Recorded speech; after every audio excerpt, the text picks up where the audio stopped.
Risk factors for vasoplegic syndrome in post-isolated coronary artery bypass grafting surgery patients using cardiopulmonary bypass machine, a literature review.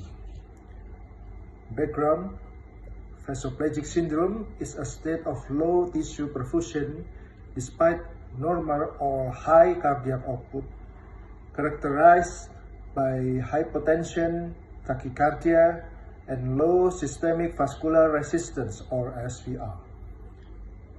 Multiple conditions can result in vasoplegia, but cardiac surgery patient undergoing coronary artery bypass grafting or CABG with cardiopulmonary bypass or CPB and other circulatory alterations are at increased risk for this condition due to their unique position. The aim of this study is to determine the risk factors for vasoplegic syndrome. In patients undergoing isolated coronary artery bypass grafting CABG with cardiopulmonary bypass or CPB.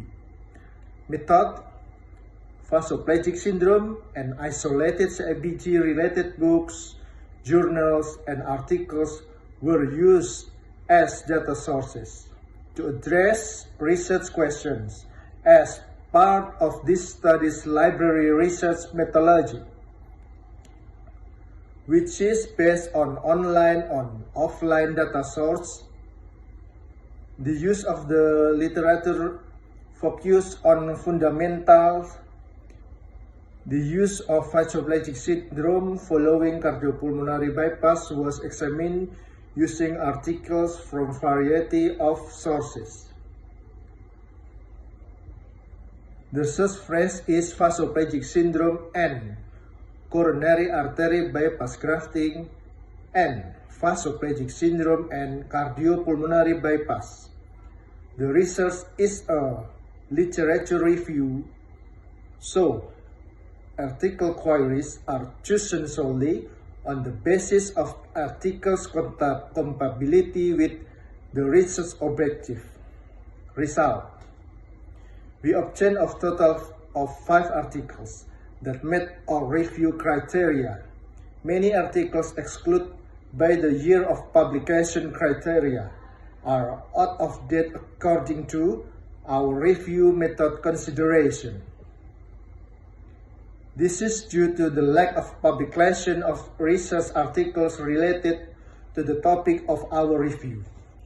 Conclusion: vasoplegic syndrome is a common complication of cardiopulmonary bypass that has a substantial influence on main clinical outcomes.